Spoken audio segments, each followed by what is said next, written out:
ขอต้อนรับพี่ฮับน้องเขาสู่ซ่องพอซ่อนมาเล่าอีกเส้นเก่าเส้นเคยเนาะเป็นยังไงพี่น้องอากาศหนาวก็รักษาสุขภาพกันเด้อเนาะโดยเฉพาะแม่นยามนี่ล่ะเนาะหลังจากน้องที่ดาลาวและก็ทีมงานอาจารย์ภูศิวิไลเพิ่นได้เดินทางไปที่เมืองนองแก่สวรรค์เขตเนาะพอไปฮอดแล้วเพิ่นก็ได้ไปมอบผ้าห่มเป็นทางผ้าห่มแล้วก็เป็นทางยาปัวพยาธิแล้วก็ทางข้าวต้มขนมหลายๆอย่างล่ะเป็นของฝากของต้อนเนาะไปฝากพ่อแม่พี่น้องทางเมืองนองโดยเฉพาะก็แม่นทางพี่น้องส่วนเผ่าตะโวยของพวกเราก็ถือว่าขอแสดงความดีอกดีใจนำเนาะทางทีมงานอาจารย์ภูศิวิไลเนาะหลังจากขากลับมาได้พี่น้องบัดนี้เกิดเหตุที่บ่คาดคิดขึ้นนั่นก็คือยางรถเพิ่นแบนเด้คนมีข่าวเมื่อเช้านี่ยางรถเพิ่นแบนและก็เฮ็ดให้มีอุปสรรคในการเดินทางในครั้งนี้เนาะเพราะว่าเพิ่นกำลังจะเดินทางไปอีกแห่งหนึ่งเนาะก็คือจะไปไทยทำมิวสิกเพลงของน้องธิดาลาวเนาะทั้ง2บทเพลงที่พวกเราเว้ากันในเบื้องต้นหลายๆคลิปที่ผ่านมาเนาะก็คืออาจารย์ภูศิวิไลเพิ่นมีโปรเจกต์ที่จะไปไทยทำอยู่ที่ทางบ้านเกิดน้องธิดาลาวนั่นก็คือเป็นขั้วสะพานใหม่ที่ยาวที่สุดในลาวเลยล่ะพี่น้องขั้วนั่นนะเพราะว่าเห็นยูทูบเบอร์หลายๆท่านเอาไปรีวิวอยู่เนาะขั้วที่ยาวที่สุดในประเทศลาวแต่ว่าสร้างแล้วภายในมือเดียวไปเห็นแล้วก็เป็นตาอัศจรรย์ตัวพี่น้องก็ถือว่าขั้วหันกันถือว่ามีความสวยงามในการนั่นก็คือเป็นก้อนกำลังแต่เป็นความสามัคคีของ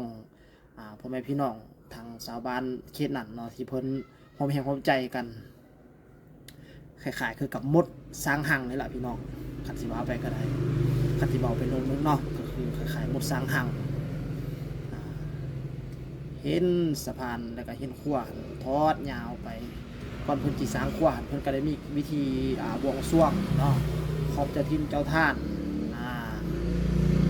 สัตว์เจ้าดินเจ้าดอนอยู่ที่นั่นเนาะโดยเฉพาะกับแม่นทางหนักเนาะบรรยากาศในกองไทยเพิ่นตอนนี้ที่ว่าแดดห่อนจัดสมควร แดดห่อนเนี่ยไปไทยMV ในยามนี้พุ่นละจุดในกลางกบซองตายีสิพุ่นละเพราะว่าแดดซองเข้ามาเนาะแต่ว่าตกยามแรงมาพัดอากาศนี่พัดหนาวเย็นเนาะสมมติว่าสภาพอากาศบ้านเฮาเดี๋ยวนี้มีการเปลี่ยนแปลงหลายโดยเฉพาะแม่นยามนี้เด้อพี่น้องพอสอดเองก็สิมี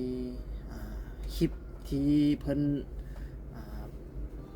กำลังถ่ายทำ MV อยู่มา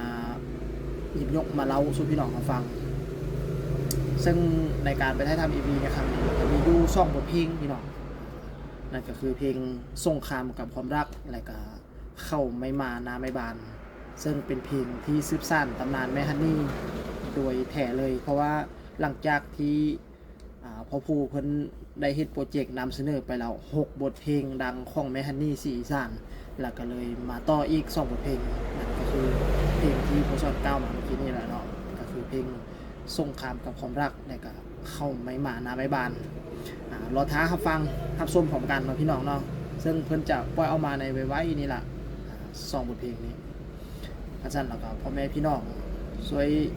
ส่งเสริมช่วยเชียร์เป็นกำลังแห่งใจให้กับน้องในการทางบ้านศิวิไล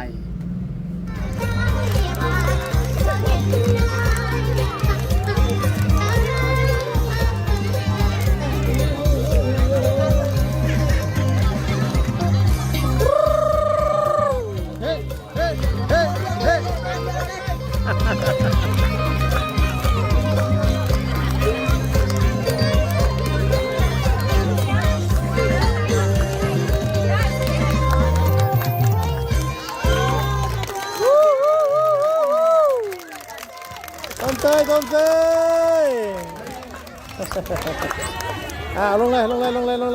เลยครับเพื่อที่จะเอา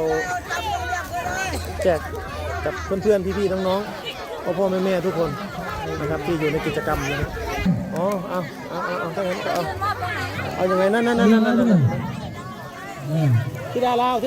โรงงานเลยครับสวยจากโรงงานเลยอุ้มไว้ลูกอุ้มไว้ที่ดาลาวอาจารย์ตลาดแล้วกูจุ่มที่ปรารถนา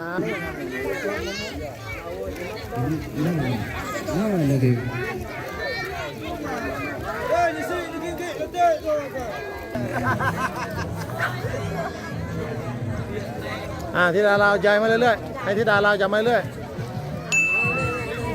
ไม่เพิ่งให้ที่ดาลาวจับมาเรื่อย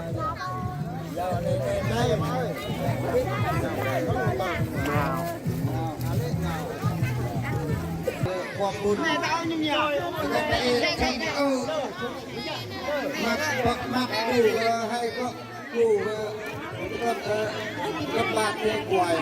ตาคนบอกไปขายเนี่ยปัจจุบันจะเจ้าหน้าที่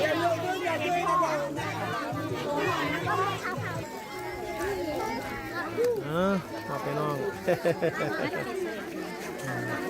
หมดแล้วกินครึ่งเม็ดกินเครื่องเม็ดกินเม็ดนึงผู้ใหญ่เม็ดนึงคนเล็กๆหน่อยกินคนหลังกินเขาแล้วจะค่อยกินนะแม่เด้อกินเขาแล้วยังกินยาเด้อโดยให้ผู้ใหญ่กินเด้อกินหลังอาหารเด้อกินหลังกินเขาเด้อ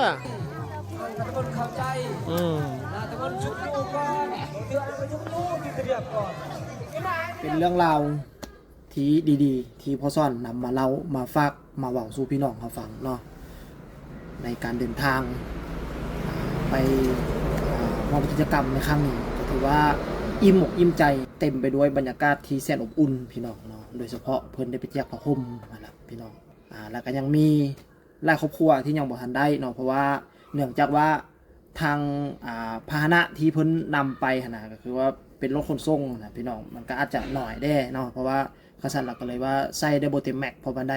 ไปฮอบหน้าเด้อเพิ่นว่าเอาไว้โอกาสหน้าเนาะจะไปเยี่ยมยามใหม่เนาะส่วนสำหรับเป็นข้าวต้มขนมไม่ยังต่างๆก็ถือว่าเพียงพอสำหรับน้องๆอยู่หรอกพี่น้องแต่สำหรับผ้าห่มนี้ก็อาจจะบ่เพียงพอปานใดเนาะนี่ก็เป็นรวบรวมเอาบรรดาคลิปต่างๆมาหยิบยกมาเล่ามาเว้าสู่พ่อแม่พี่น้องเขาฟังเนาะสำหรับคลิปนี้พ่อสอนเองก็สิขอฝากไว้เพียงส่ำนี้เนาะพบกันใหม่ในคลิปหน้าพ่อสอนสิมาเล่าเรื่องราวเกี่ยวกับเรื่องใดสู่พี่น้องเขาฟังก็จะลืมติดตามเนาะสำหรับคลิปนี้ขอลาไปก่อนสบายดี